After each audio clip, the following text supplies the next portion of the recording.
Remember when Commander Masters was all the drama in the world? The set was absolutely tanking, prices were going completely into the dirt, and everyone and their brother was saying, there's no chance I buy that product. Well, how the tables have turned. Commander Masters sales are suddenly going crazy, and it's vying for what might be the most popular Magic set of all time. It's time to compare and contrast Commander Masters and Lord of the Rings, talk about pros and cons, and why we're seeing the absolute craziness that we're seeing on TCG Player. All right, let's take a look. The Commander Masters release was a stressful one regardless of which side of the counter you find yourself on.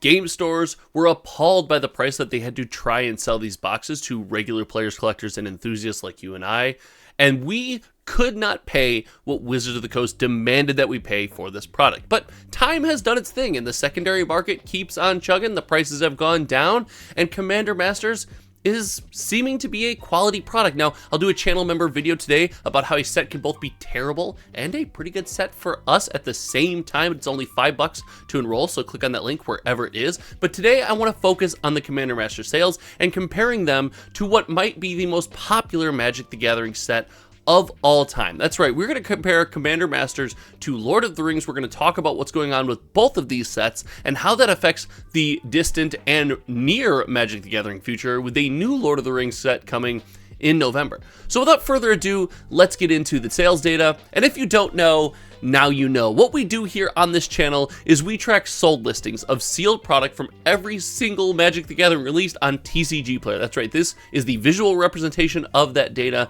And we see, if we direct our attention to the top left corner of your screen, over that way, sales are kind of popping off. 25,000 almost boxes sold on TCG Player, and this is a great number for any Magic the Gathering week. This number is actually outstanding. But what we see when we look at the breakdown of those boxes is something we've been preaching on this channel for some time, and it's all about barrier to entry and affordability. The most popular Commander Masters boxes remain the Commander decks for a multitude of reasons. In my opinion, the big one right out of the gate is the affordability of the product. The fact that you need less money in your pocket just to buy the box and get it into your hands. The second aspect of this product doing so well, in my opinion, is the fact that, listen, it's a Commander set, and Commander is built around this casual and just sit down and play environment. The idea that you can buy a box, crack it open, sleeve it up, or not, if if you roll that way, you can just play Magic the Gathering. I think this product does extremely well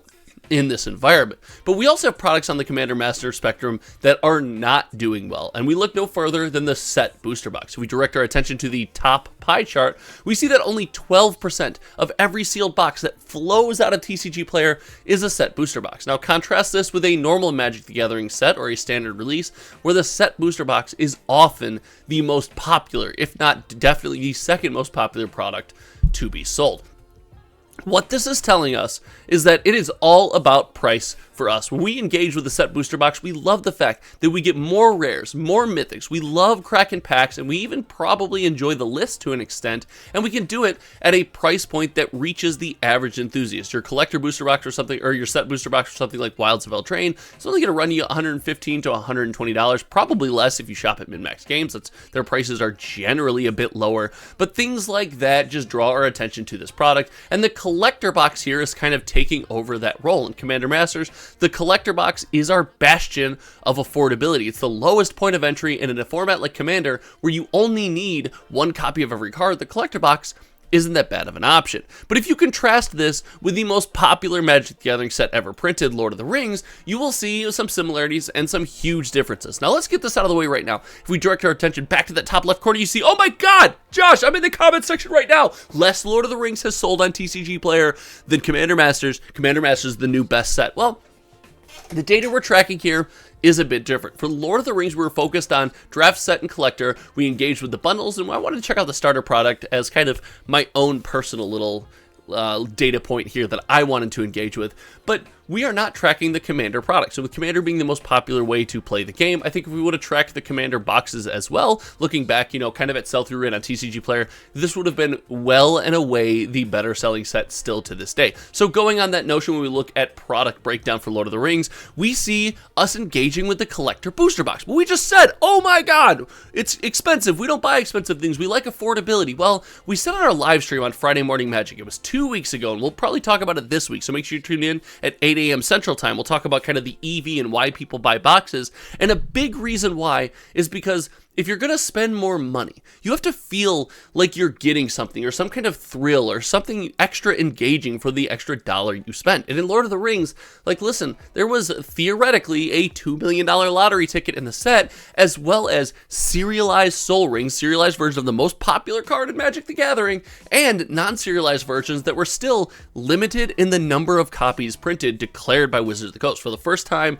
that I can remember. So this collector box gave us a lot of juice in the realm of, we're going to get something that we feel is actually rare, we have a chance at something special, so I'm willing to go above and beyond and engage with this collector box. We see, because the collector box was so popular, we see a slight dip in the popularity of set booster box, but coming in at a much more affordable price means this set booster box blows the Commander Master booster box right out of the water. It's not even a competition. And listen, for both sets, draft booster boxes, TCG Player is a weird space to buy a draft booster box because draft booster boxes truly now are focused on playing the game, and when you buy it through TCG Player, you're gonna make sure you have, you know, 5 to 7 other friends ready to go and sit down and play Magic the Gathering at a given time. It's much easier to just go down to your local game store and purchase the box. But even at draft booster boxes, we see Lord of the Ring outselling Commander Masters. But this is not all done yet. If we take a look at the graphs on the right, we see Lord of the Rings is still selling, albeit slowly. However, Commander Masters, as we bounce back,